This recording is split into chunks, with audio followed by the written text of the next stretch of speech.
नमस्कार सभासद बंधू भगिनींनो.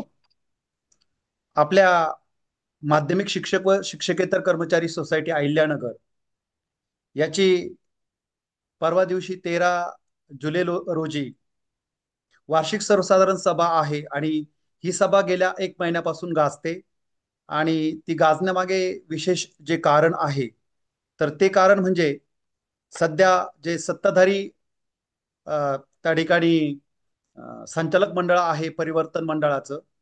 तर त्या संचालक मंडळाने जो काही लाभांश डिक्लेअर केला तर तो लाभांश 6% इतका डिक्लेअर केलेला आहे आणि तो गेल्या अनेक वर्षापासून सर्वात कमी मिळालेला लाभांश आहे.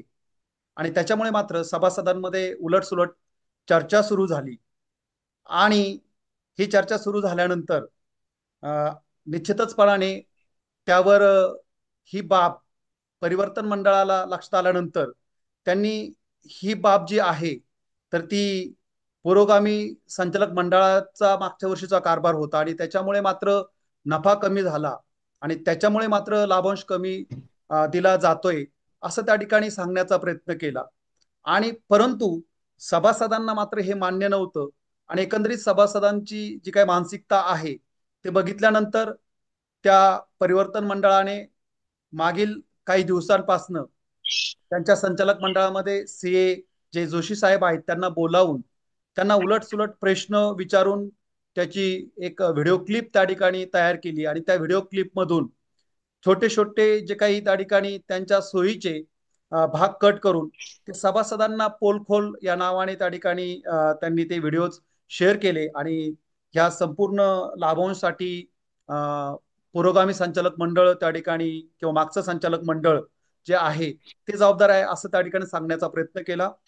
या सर्व व्हिडिओजला आज जे पुरोगामीचे मार्गदर्शक भाऊसाहेब कचरे सर हे आज आपल्याला उत्तर देऊ इच्छितात, आपल्याशी हितगुज करू इच्छितात आणि ते निश्चितच त्या व्हिडिओजला आजच्या ह्या व्हिडिओच्या माध्यमातून उत्तर देणार आहे.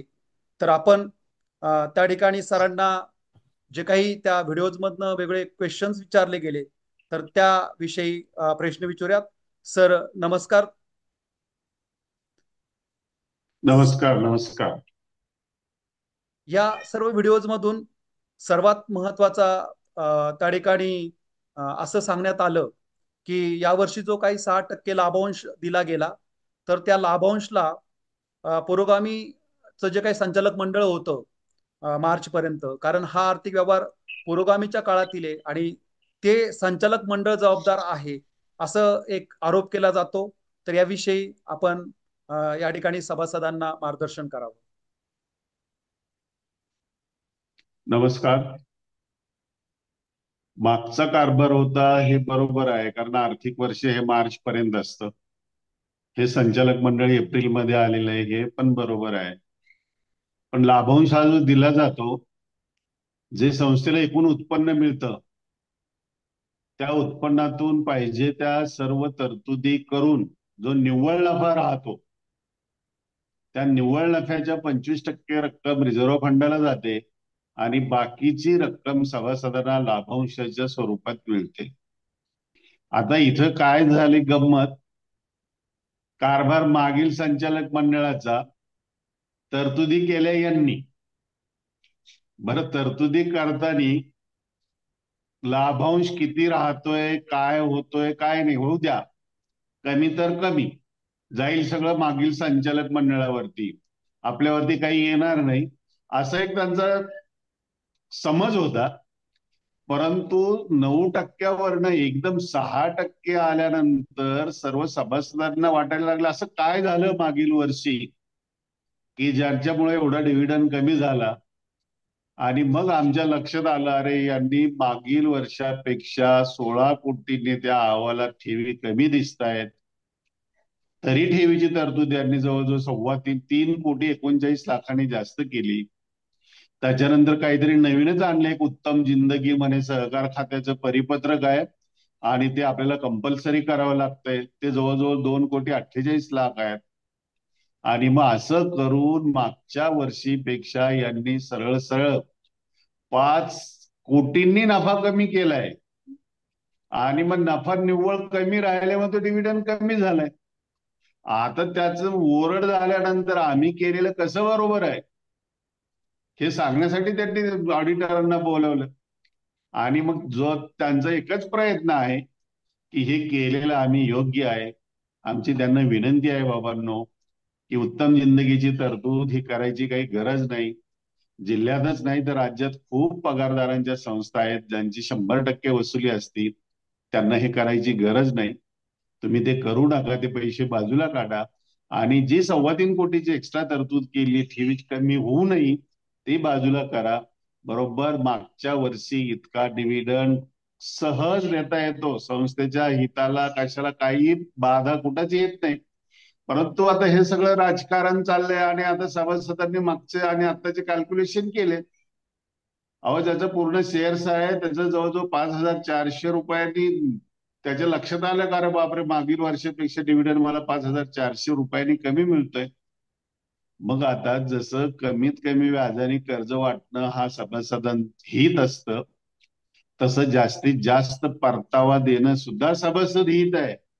आणि ते ह्या संचालक मंडळाने करावं एवढीच आमची विनंती आहे, दुसरं काही नाही. आणि देता येतोय तो ना, त्यांना 9% लाभांश देता येतोय. उगीच कोणावरती तरी खापर फोडायचं आणि काहीतरी राजकारण करायचं हे बरोबर नाही. ओके. सर, आणखीन एक बाब या ठिकाणी, की ज्यावेळेस हा अहवाल त्या ठिकाणी दिला गेला, तर त्या अहवालामध्ये त्यांनी असं त्या ठिकाणी सांगण्याचा प्रयत्न केला की हा मागच्या वर्षीचा आहे. आणि आपण इथे बघू शकता की हा जो अहवाल आहे, या अहवालाखाली जे काही नावं आहेत, तर ती व्हाईस चेअरमन, त्याच्यानंतर मागील जे काही पुरोगामीचे व्हाईस चेअरमन किंवा चेअरमन आहेत राहणे सर, त्याचबरोबर त्याच्या पुढच्या पानावर, कोऱ्या पानावर बाकीचं पुरोगामीच्या संचालक मंडळाचे नावं टाकलेत. तर हे नेमकं काय आहे? आपण याविषयी थोडस सांगावं. हे सारसर चुकीचं आहे, खोडसाळपणाचं आहे. असं करू नये. आपण निवडून आलोत, आपण तरतुदी केल्या, ज्या केल्या त्याची जबाबदारी या संचालक मंडळीने घ्यायला पाहिजे. हे उगीच काहीतरी पोरकटपणा आहे. तर मागची संचालक मंडळ, अहो ज्यांनी केलंच नाही ते, तर त्यांची नावं कशाला टाकता तुम्ही? त्या 45 पानावर, हे 44 पानावरती दिसतंय. आणि 45 पानावरती तर सगळे माझे संचालक आहेत, अगदी तज्ज्ञ संचालक, माझे सुद्धा नाव त्याच्यावरती आहे. असं करू नये त्यांनी, हे चुकीचं आहे. त्यांची नावं टाकावीत, तरतुदी त्यांनी केली त्यांची नावं टाकावीत, बस. बरोबर आहे. आणखीन एक भाग असा की त्यांचं असं म्हणणं आहे की खरं तर त्यांना बाकीचा सर्व कारभार त्या ठिकाणी ते से कडून समजून घेत आहेत, परंतु उत्तम जिंदगीच्या बाबतीत त्यांचं म्हणणं असं होतं की ती या वर्षातच करायला पाहिजे होती आणि त्याच्यामुळे ती असं काही 5 टप्प्यात करता येत नाही. एक वर्ष मागचं जरी गेलं तरी सर्वसाधारण सभासदांच्या मनामध्ये असा भाव आहे की बाबा एक वर्ष गेलं तुम्हाला करायची काही हरकत नाही, पण ती पुढच्या 4 टप्प्यात करता आली असती. पण त्यांचं म्हणणं आहे की असं करता येत नाही. तर आपण याविषयी बोलावं. नाही, ते त्यांनी विचारलंय, ते सोयीस्कर विचारत होते ते ऑडिटरला, त्यांना जे पाहिजे ते. त्या ऑडिटरनी सांगितलं की नाही करता येत असं. ठीक आहे, आमचं म्हणणं आहे ती करायचीच गरज नाही. राज्यामध्ये काय आपली एकटीच पगारदारांची संस्था आहे का? बरं, ही उत्तम जिंदगी 100% वसुली असलेल्या संस्थेला गरजेची आहे का? इथं अहो एनपीए जे आहे ना, 2,40,00,000 आपलं, त्याची सुद्धा पूर्ण तरतूद केलेली 1,91,05,000 काहीतरी 50,000 ही पूर्ण केलेली आहे. त्याच्यात कुठली वाढ झालेली नाही, काही नाही. हे करायची गरजच नाहीये. अहो, एवढे त्या ऑडिटरला प्रश्न विचारतायत ते, पण एका सुद्धा संचालकांनी हे विचारलं नाही का आमचा लाभांश फार कमी होतोय, आम्हाला थोडं वाढवून द्यायचं, तर काय करावं लागेल? तेच तेच परत ते काय म्हणतात की उत्तम जिंदगी तरतूद, उत्तम जिंदगी तरतूद ते करावंच लागते का, करावंच लागते का? हं? आणि मग नाही केली तर काय होईल? तर ऑडिटरने साईन नाही केली तर कारणे दाखवा नोटीस. अहो, यांच्या हे विरोधात असताना आम्हाला एखादा महिना गेला असेल असा की कारणे दाखवा नोटीस आली नाही. कारणे दाखवा नोटीस म्हणजे त्याचं स्पष्टीकरण द्यायचं नाही यांनी नंतर, जर आली असती तर. का आमची पगारदारांची संस्था आहे, आमची 100% वसुली आहे, आम्ही एनपीए ची तरतूद ऑलरेडीच केलेली आहे, आम्हाला गरज वाटलेली नाही, आणि फारच अत्यावश्यक असेल तर या पुढील काळात करू. हे सांगायचं सोडून काही नाही, फक्त तेच मी सांगितलं ना तुम्हाला सुरुवातीला, का लाभांश कमी द्यायचा आहे आणि त्याचा दोष मागच्यावरती येईल, म्हणजे आपण त्याच्यातून सुटून जाऊ. बदनाम होतील ते मागचीच होतील, हे धरल्या, हे त्यांनी समज करून घेतल्यामुळे हा प्रॉब्लेम झालेला. निश्चितपणाने. त्याचबरोबर त्यांचं असं म्हणणं आहे की त्यांनी आणखीन एक मुद्दा व्हिडिओच्या माध्यमातून समोर आणला की आपली जी सोसायटी आहे तर ती 100% ऑनलाईन नाहीये, तर ती डिक्लेअर केली आणि त्याचे जे काही बिलं आहेत तर ती अदा केलेली संपूर्णपणे, आणि आपली संस्था मात्र ऑनलाईन पद्धतीने काम करत नाही. तर या संदर्भामध्ये आपण थोडंसं सभासदांच्या मनामध्ये काही क्वेश्चन्स निर्माण झालेले आहेत, तर आपण त्या संदर्भात थोडंसं आपलं मत व्यक्त करावं. मी पण ऐकलंय ते ऑडिटर सांगत असताना, का याला काही, हे पूर्ण ऑनलाईन नाहीये, आम्हाला जे रिपोर्ट पाहिजे ते मिळाले नाही. आणि मग ते विचारतायत सगळं त्यांचं दिलंय, त्याच्यामध्ये काहीतरी पाठीमागं जाऊन फेरफार करता येतो का, असे बरेच प्रश्न मी पण ऐकलेत. पण मला एक सांगायचं यांना, की आपल्या संस्थेला, जे आपल्या संस्थेची कार्यपद्धती आहे ही वेगळी आहे. इथं आज कर्ज घेतलं तर 2 महिन्याने हप्ता येतो. आणि तुम्ही, म्हणजे आपली संस्था जी आहे ही कर्जाचा व्यवहार करते, कर्जाचा व्यवहार सुद्धा जिल्हा बँकेमार्फत करते. आणि ज्यावेळेस सभासदाचे रिटर्न्स येतात ना, म्हणजे वसुली येते, ती जिल्हा बँकेत येते, संस्थेकडे येत नाही. आणि जिल्हा बँकेकडून स्क्रोल मिळतो, तो स्क्रोल 2-3 दिवसांनी उशिरा मिळतो. समजा एखाद्याची वसुली शुक्रवारी आली आणि 2 दिवस सुट्टी असेल तर ते सोमवारी मिळतो संस्थेला. मग संस्थेला सोमवारी मिळाल्यानंतर आपण शुक्रवार पासूनच त्याचे हप्ते कमी करतो ना, त्याचे मुद्दल वगैरे व्याज. म्हणून त्याच्यामध्ये पाठीमागं जाण्याची व्यवस्था ठेवलेली आहे, त्या गोष्टी लॉक केलेल्या नाहीत. शिवाय एखाद्या शाळेचा वसूल आहे व सर्व 10 सभासद आहेत आणि त्यांचा आहे वसूल काहीतरी 1 लाख, पण तो आता 2 सभासदांनी समजा त्यांचे हप्तेच नाही दिले, असे तहकूब करतात लोक, आळे मारतात. मग तो जो येतोय तो मॅन्युअली जाऊन या कर्मचाऱ्याला करावा लागतो, म्हणून ते अनलॉक करावं किंवा ठेवावं लागलेलं आहे. ह्या गोष्टी जर ठेवल्या नाही, तर मग एखाद्याचा पूर्ण हप्ता जसं सोसायटीने पाठवलं तसं नाही आलं तर सगळ्या सभासदाचं बिल ते अनामत मध्ये ठेवावं लागतं. ह्या गोष्टी आहेत. ते ऑडिटर सांगतात की आम्हाला इन्कम टॅक्सच्या 40,000च्या पुढच्या ज्यांनी व्याज घेतलंय ठेवीदारांनी, त्यांचं व्याधी नाही मिळाली. अहो बरोबर आहे, तसे याद्या आम्हीच सांगितलंय की ते इन्कम टॅक्स वगैरे बाबांनो, ह्या याद्या जरा राहू द्या.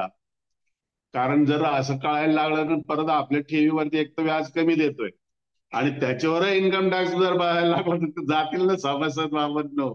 म्हणून काही गोष्टी जाणीवपूर्वक त्याच्यामधनं आपण बाजूला ठेवलेल्या आहेत किंवा त्या ओपन होऊ दिलेल्या नाहीयेत. आता हे, याला हे नाही तर लगेच म्हणायचं काय, हे ऑनलाईन नाहीये, सर्व शाखा एकत्रीकरण होत आहे, त्याच्यानंतर सर्व सभासदांना आता लाभांश दिसतोय, मग ही कोणती लाईन आहे? ही पण ऑनलाईनच आहे ना. आता ते सांगतायत, ऑडिटरच सांगतायत की बाबांना तुम्ही आणखी एक डाटा सेंटर उभारा, म्हणजे इथं जे सगळा एकत्रित डाटा येतो ना नगरमध्ये, तर याची एक प्रतिकृती कुठेतरी पाहिजे. न जाणो इथं जर काही झालं तर सेफ साईड म्हणून दुसरीकडे सगळ्या आर्थिक संस्थेचं 2-2 असतातच. यांनी नाही करून दिलं, इलेक्शन मध्ये त्याचे क्लिप फिरवले यांनी, का डाटा सेंटर आम्ही होऊ दिलं नाही. आता मग आम्ही एका जनरल मिटिंगला विषय मांडला का आपण भाड्याने घेऊ, ते सुद्धा होऊन दिलं नाही यांनी. का तर म्हणे आपला डाटा लीक होईल. म्हणजे आता त्यांना पटतंय ते, म्हणजे असा विरोधाभास आहे त्यांच्या याच्यामध्ये. आणि आपल्याला जे पाहिजे ना, आपलं कामकाज त्याच्यावरनं होतंय, याच्यापेक्षा जे नाहीये त्याच्यावरती बोट ठेवायचं आणि म्हणायचं ऑनलाईन नाही, ऑनलाईन नाही, हे बरोबर नाहीये. आपल्याला जेवढं पाहिजे संस्थेच्या दृष्टीने जे आवश्यक आहे ते कामकाज त्याच्यातनं होतंय. त्याच्या पुढे गमतीचा भाग सांगतो. आपल्या 2 डाटा सेंटर नसल्यामुळं आपल्या संस्थेचा कारभार ऑनलाईन बरोबर ऑफलाईन सुद्धा चालू ठेवावा लागतोय. नको रिस्क, काही जर झालं तर काय त्याचं, एवढे आपण नोकरी करणारी माणसं आहेत, आपली कुवत नाही काही झालं तर याची भरपाई करायची, म्हणजे एवढी सगळी काळजी घेतलेली आहे. हे काय ते बोलणं झालं, त्याचा काही उपयोग नाही बघा. आणखीन एक मुद्दा त्याचबरोबर समोर येतो की कर्मचाऱ्यांची संख्या जास्त जास्त कर्मचारी भरलेत संस्थेमध्ये. तर या संदर्भात आपण थोडंसं बोलावं की त्याच्यावरचा खर्च जास्त होतोय त्याच्यामुळे चालत आता नाही. 1998ला मी सत्तेत आलो. फक्त 26 कोटीचं कर्ज वाटप होतं. 4,500 सभासद होते. 23 का 24 कर्मचारी होते. एकही शाखा नव्हती. आता 13 शाखा आहेत. कर्मचारी किती आहेत? 51 आहेत. कर्ज वाटप किती आहे? 1,000 कोटी आहे. सभासद संख्या आणि ब वर्गातली तर 15,000च्या पुढे आहे. आता हे काही कारण नाहीये, ते काय लक्ष देऊ नका त्याच्याकडे. हे गरजेचंच आहे. आता यांचं त्याच्यात आणखी एक सांगतात, ते मी ऐकलं त्यांचं, की एखाद्या शाखेत एक आणि दोनच चेक जातात आणि मग काय गरज आहे 3 आणि 4 कर्मचारी. अरे बाबा, कर्ज घ्या अगर नका घेऊ. एकदा सभासद झाला की त्याची दरमहा वर्गणी येणं, त्याचा मयत निधी येणं, त्याचा वसूल येणं, त्याची सगळ्याची नोंद ठेवणं, हे तर करावंच लागणार ना. हं? सभासद संख्या म्हणजे कर्ज घेतलं तरच व्यवहार होत, त्याचं काम चालू आहे असं नाहीये. एकदा कर्ज घेतलं नाही, एकदा सभासद झाला तरी त्याची खतावणी जी सुरू होते ती डिसेंबर पर्यंत होते. त्यांनी कर्ज घेऊ अगर ना घेऊ, त्याची वर्गणी येत नाही का? काय ते काय त्याच्या डीप मध्ये गेल्यानंतर कळतं ते. अच्छा.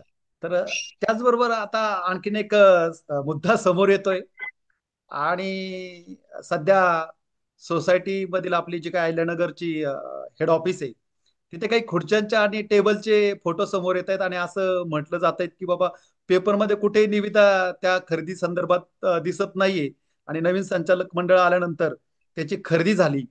त्याची गरज होती का? आणि त्याच्या काही खुर्च्या आणि टेबलचे जे फोटो दिसत आहेत, तर त्याची निविदा न काढता त्या खरेदी केल्यात, तर ती खरेदी बेकायदेशीर आहे का? तर आपल्याला काय वाटतं सर या नाही, हे संदर्भात? हे चुकीचं आहे. असं काटकसरीचं कारभार म्हणायचं, पारदर्शी म्हणायचं, इलेक्शन निवडणुकीमध्ये असं अभिवचन द्यायचं आणि निवडून आल्यानंतर लगेच महिनाभरामध्ये त्याला बाय द्यायचा. आणि कशासाठी घेतलं एवढ्या खुर्च्या? तर संचालक मंडळाला बसण्यासाठी, त्या मिटिंग घेण्यासाठी म्हणे. आम्ही एवढ्या दिवस 28 वर्ष खाली बसूनच मिटिंगा घेतल्यात. सर आणि घ्यायचंच तर मग त्याचं टेंडर नोटीस वगैरे द्यायची ना. काही नाही तसं. हे चुकीचं आहे. असं करून आता त्यांचीच निर्विवाद सत्ता आहे. त्यांना वाटतं कोणी आपल्यावर लक्ष ठेवणारे नाही, काही केलं तर चालेल. हे असं जर झालं ना, तर मग काय व्हायचं ते दिसेल. आता एक दिसलं मला ते, की त्यांची मीटिंग सुद्धा त्यांनी कुठं घेतली नगरमध्ये, तर याच्यामध्ये मंगल कार्यालयात. कारण काय सांगितलं म्हणे, ते काय मोहरम होता आणि मग तिथे जाणारे रस्ते बंद होते, सोसायटीकडे जाणारे.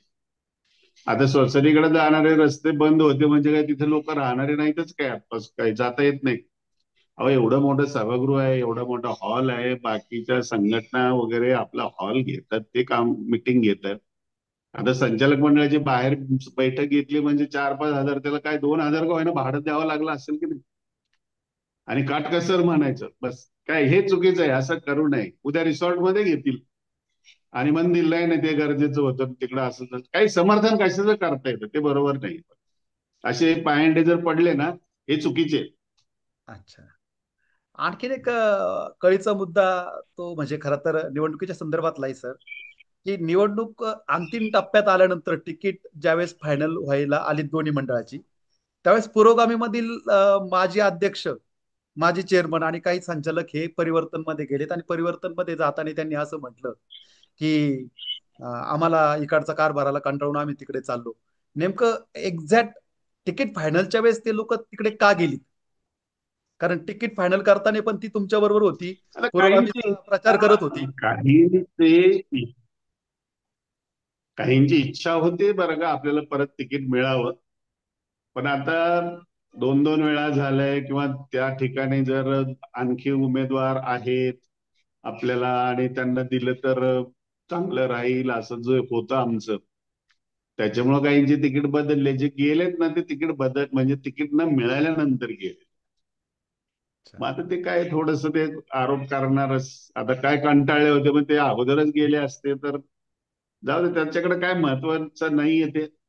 ते गेले, त्यांनी समोरचं मंडळ निवडून आणलं आमचा पराभव केला. आता समोरच्या मंडळालाच सांगावं त्यांनी, बाबांनो अरे हा लाभांश देता येतोय, देऊन टाका, सभासद नाराज होत आहेत. एवढं तर सजेशन करायचं काम आहे ना. जर त्यांनी एवढं यांच्यासाठी मदत केली, यांना निवडून आणले असं ते म्हणतात, तर मग बघूया हे ऐकतात की नाही. तसं तर काही कुठं दिसत नाही मला. आणखीन एक महत्वाचा मुद्दा सर, त्या व्हिडिओज बघितलेत. त्या व्हिडिओज मध्ये मी बघतोय की तिथे फक्त संचालक मंडळच नव्हतं, खरं संचालक मंडळाची सभा होती, तिथे सीएला बोलवलेलं होतं. पण तिथे मात्र परिवर्तन मंडळाची रिटायर झालेली किंवा त्यांचे मार्गदर्शक वगैरे सगळेच त्या संचालक मंडळाच्या सभेमध्ये सहभाग घेताना मला दिसली. असं चालतं संचालक मंडळाच्या सभेमध्ये बाकीच्या लोकांनी येऊन बसणं? आणि आता संचालक मंडळाच्या सभेमध्ये नेते मंडळींना मी तरी पाहिलं नाही कधी. आणि जरी बसले असतील तर मग त्यांनी ते ऑफ रेकॉर्ड तरी ठेवायला पाहिजे होतं. त्यांनीच ते रेकॉर्ड वरती आणले, त्यांनीच व्हिडिओ. आता आम्हीच ऑडिटरला बोलवलं, त्यांच्याशी चर्चा केलेल्याच आहेत, पण आम्ही कधी असं रेकॉर्ड केलंय आणि सभासदांना दाखवलंय असं काही. जी काही चर्चा होते, आपल्याला काय करायचंय काय नाही, काय शक्य आहे ते करायची चर्चा, आणि जे सभासद म्हणतील त्यांना आपल्या पद्धतीने सांगायचं ना. आज मी पाहतो यांच्या संचालकांचे सगळ्यांचे फोनच बंद आहेत. मग हा. एवढी काय वेळ यावी तुमच्यावरती? असं नका करू ना. त्या फेस करा तुम्ही. जे काय असेल ना त्याला तोंड द्या. असं लपून राहून काय आणखी गैरसमज वाढणार. अगदी. दुसरी गोष्ट ते आणि हे म्हणतायत, बाकीचे जे रिटायर वगैरे. हा. आणखीन एक सर्वात महत्वाचा मुद्दा, ते आता असं म्हणतायत किंवा तुम्ही विरोध करू नका, आम्हाला वेळ द्या. आणि विरोध करायला नाही पाहिजे, आता सगळ्यांनी सहकार्य करायला पाहिजे. पण हेच परिवर्तन मंडळाचे सर्व कार्यकर्ते 22 वर्ष हंगामा घालत होते. आता मुळात पुरोगामी मंडळाचे कार्यकर्ते किंवा सभासद हे त्यांच्याकडे वेगळ्या मागण्या करत नाही किंवा पुरोगामीने काही आश्वासनं दिलेली नव्हती. तर परिवर्तन मंडळाने आश्वासन दिलं होतं की जे काही जामीन कर्ज आहे तर त्याचं व्याजदर आम्ही 7% कमी करू. सभासदांना आता असं वाटायला लागलं की ते वाढेल. हा एक मुद्दा त्या ठिकाणी समोर येतोय. आणि सर्वात महत्वाचा निवडणुकीच्या काळामध्ये असा मुद्दा गाजला की जे काही अगोदरचं संचालक मंडळ होतं पुरोगामीचं, विशेषतः कचरे सरांच्या मार्गदर्शनाखाली काम करणार, ते काय करायचं की 85 लाख रुपये ऑडिट फीस त्या ठिकाणी त्या ऑडिटरला ठरवायचे. आणि ऑडिट मात्र 40-45 लाखामध्ये करून घ्यायचे, वरच्या पैसे त्या ठिकाणी ते घ्यायचे. आता परिवर्तन मंडळ, आमचं मंडळ आल्यानंतर आम्ही ते 40-45 लाखामध्ये ऑडिट करून घेऊ आणि ते जे पैसे तेवढे सोसायटीचे आम्ही वाचवू. तर हे नेमकं काय प्रकरण आहे सर? अहो हा मुद्दा गेली 10 वर्षे हे विरोधी 2-4 माणसं निवडून आले ना, तेव्हापासून सुरू झालंय की ऑडिट फी एवढी कशाला. आम्ही सांगून दमलो की बाबांनो, ताळेबंदावरती असते, त्याच्यापेक्षा कमी किंवा जास्त देता येत नाही. याला पुष्टी म्हणून आम्ही डीडीआरचं पत्र सुद्धा आणलं, ते सुद्धा दाखवलं. सभासदांनी लक्षात नाही दिलं, आमच्याकडे विश्वास ठेवला. आणि यांनी तर, यांना माहित असून जे करायचं ते केलंच. आणि मग आता चांगलं झालं की यांनी पूर्वी इतकीच तरतूद केली, यांनी का बरं तरतूद कमी नाही केली. मागच्या वर्षी सर्वसाधारण सभा सुरू झाली आणि मागचे आत्ताचे जे चेअरमन आहेत आप्पासाहेब शिंदे, यांचा पहिला प्रश्न आहे मागचं प्रोसिडिंग वाचतानीच, की ऑडिट फी आम्ही निम्म्या रकमेमध्ये करायला तयार होतो, यांनी दिलं नाही. आता माझं त्यांना विनंती आहे, बाबांनो तुम्हीच आहात ना आता, मग तुमचा कोण निम्म्या रकमेवाला ऑडिटर आहे ना, आणा. अहो ऑडिटरचं, ऑडिट फीचं टेंडरिंग करता येत नाही. ऑडिट फी कमी कधी होईल? जर यांनी ऑडिटच नाही केलं, ऑडिटरच नाही नेमला, तर मग ऑडिट फी कमी होईल बाबांनो. आता दुसरं तर काय माझं जो सांगायला काय नाही दुसरं. हं? म्हणजे पूर्ण पैसे त्या आणि ठिकाणी सभासद अनुभवत आहे आता हे काय चाललंय. बरोबर. हा. शेवटचं एकच या निमित्ताने म्हणेल, सभासद असतील किंवा विरोधक असतील, विरोधक म्हणा तुम्ही सभासदांना मागणी करणार, कारण आता 100% सभासद राहिलेच सर, कारण विरोधी संचालक एकही नाही. त्याच्यामुळे 100% तुम्हाला प्रश्न विचारणारे हे सोसायटीचे सभासद आहेत.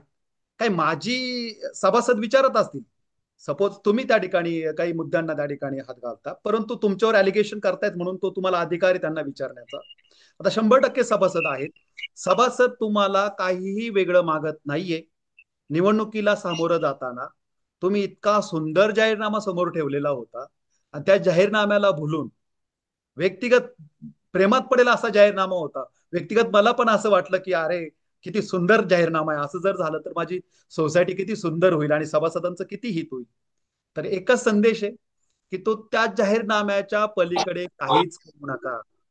आम्हाला तर असं म्हणायचंय की जो कारभार चालू होता तसा ठेवला तरी खूप चांगला आहे, पण तुम्ही सभासदांचं नुकसान होणार नाही.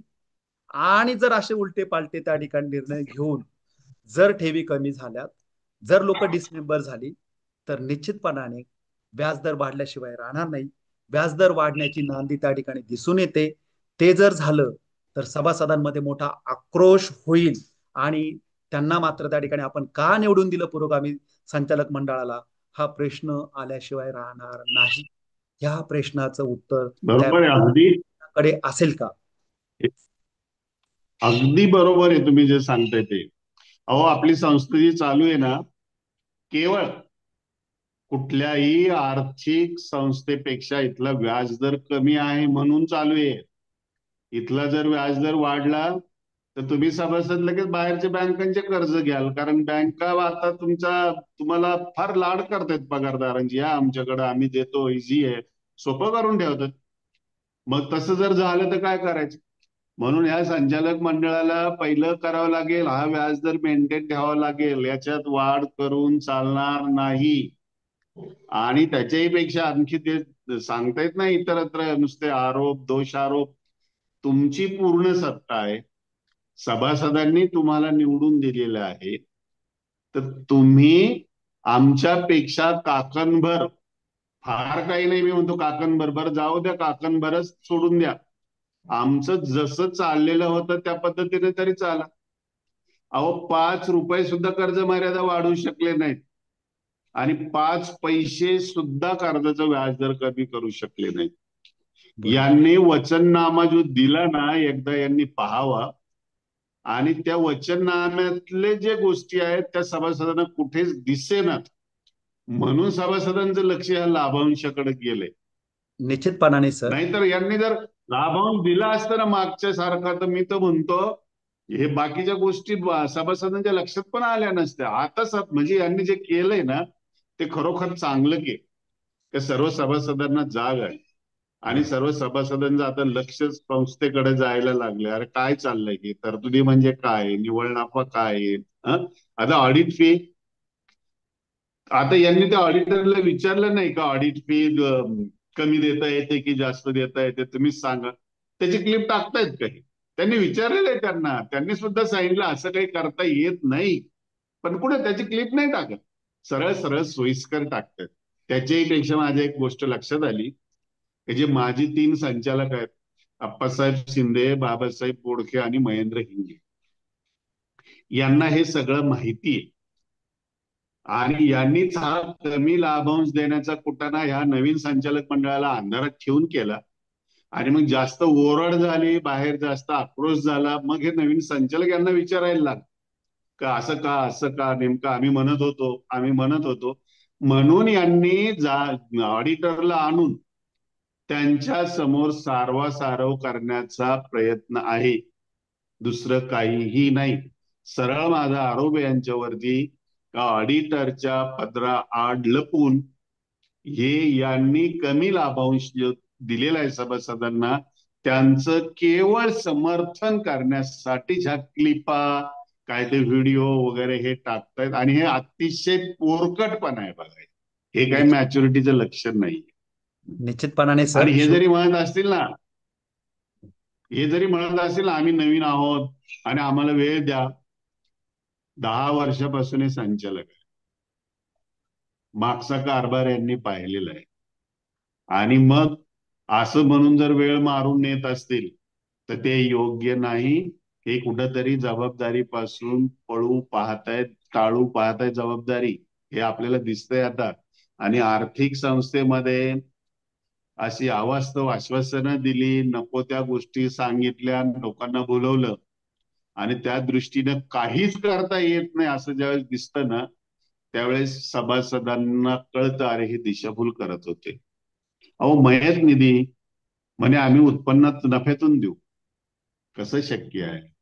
नफ्यातून जर मयतकाचं कर्ज माफ केलं तर ती संस्था तोट्यामध्ये दिसेल. कृतज्ञता निधी मागचं एकच वर्ष आहे 25 वर्षामध्ये, का एकाच वर्षात तो कमी पडला किती? फक्त 6,500 पर हेड.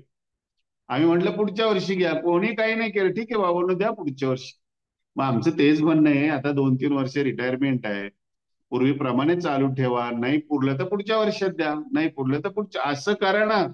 पण एकाच वर्षात 1,200 घ्यायचे आणि मागच्या वर्षी रिटायर झालं त्याला 23,500, पुढच्या वर्षी रिटायर होईल त्याला 23,500, त्याच्या पुढे म्हणजे 2,400 घ्यायचे आणि अशीच रक्कम द्यायची. ते बंद होणार, ते कोणी देणार नाही बघा. जरी त्यांनी मंजूर केलं ना, सभासद देणार नाहीत ते, म्हणजे ही योजना बंद होते, दुसरं काही नाही होत. निश्चितपणाने सर, शेवटी एकच म्हणेल की आता जे काही नवीन संचालक मंडळ आलं, तर ते इतके दिवस क्रांतिकारकाच्या भूमिकेत होतं. त्यांनी क्रांती केली. पुरोगामीच्या संचालक मंडळात त्यांनी घरी बसवलं. त्यांनी ते मान्य केलं. आता तुम्ही सत्तेत आलेला आहात, राजा आहात, आणि आता मात्र तुम्हाला सभासदांचे प्रश्न सोडवावे लागेल. आणि तुम्ही अजूनही त्या ठिकाणी विरोधकाच्या खुर्चीतच बसून त्या ठिकाणी प्रश्न विचारत असाल, तर हे मात्र सभासदांना अकलनीय आहे. आणि निश्चितपणाने तुम्हाला तुमची आता बॉलिंग झालेली आहे, तुम्ही आउट केलं, आता तुमची बॅटिंग आहे. तुम्ही चांगलं काम करून बॅटिंग करा, सभासदांना आनंद होईल अशा गोष्टी करा. निश्चितपणाने विरोधकांना विरोध करण्याचं काहीच कारण नाही. आणि आपली जी कामधेनू आहे तर ती पुढे जाईल, यासाठी तुम्ही प्रयत्न केला पाहिजे. 22 वर्ष लढा देताना तुम्ही ज्या बाबी मागितल्यात, ज्या बाबी तुम्ही समोर आणल्यात, आणि ज्या बाबीच्या आधारे तुम्ही भांडवल करण्याचा प्रयत्न केला, आणि ज्या जाहीरनाम्याच्या आधारे, चांगल्या जाहीरनाम्याच्या आधारे तुम्ही ही निवडणूक जिंकली, तर तो जाहीरनामा पूर्ण करण्यासाठी आपण निश्चितपणाने प्रयत्न करावा. पुरोगामीचे कार्यकर्ते म्हणून अंधभक्त नाही, अंधभक्त नाही, पुरोगामीचे कार्यकर्ते म्हणून, सजग कार्यकर्ते म्हणून, आणि विचार करणारे कार्यकर्ते म्हणून, कामधेनूचा विचार करणारे कार्यकर्ते, सभासदांचा विचार करणारे कार्यकर्ते म्हणून आम्ही नवीन लोक देखील आपल्याला विनंती करतो की आपण चांगलं काम करा. आपल्या कामाला आमच्या सर्व सभासदांच्या वतीने, पुरोगामीच्या सर्व कार्यकर्त्यांच्या वतीने, सर्व मंडळींच्या वतीने आपल्याला मनपूर्वक शुभेच्छा देतो. आणि ह्या व्हिडिओला आपल्याला जर काही उत्तर द्यायचं असेल तर निश्चितपणाने ते द्यावं. आम्ही चर्चेला सदैव तयार आहोत, पण ती चर्चा ही कामधेनूच्या विकासासाठी आणि प्रगतीसाठी असली पाहिजे. तुर्तास या ठिकाणी थांबतो. धन्यवाद कचरे सर, आपण या ठिकाणी आपलं बहुमूल त्या ठिकाणी मत व्यक्त केलं. आणि सभासदांनो, या सर्व गोष्टींचा विचार करा. तुम्ही याच्यासाठीच का हे मंडळ निवडून दिलं होतं, आणि हा मंडळाने याचसाठी केला होता का टास, हा प्रश्न शेवटी त्या ठिकाणी निर्माण होतो. तुर्तास या ठिकाणी थांबतो. धन्यवाद. धन्यवाद.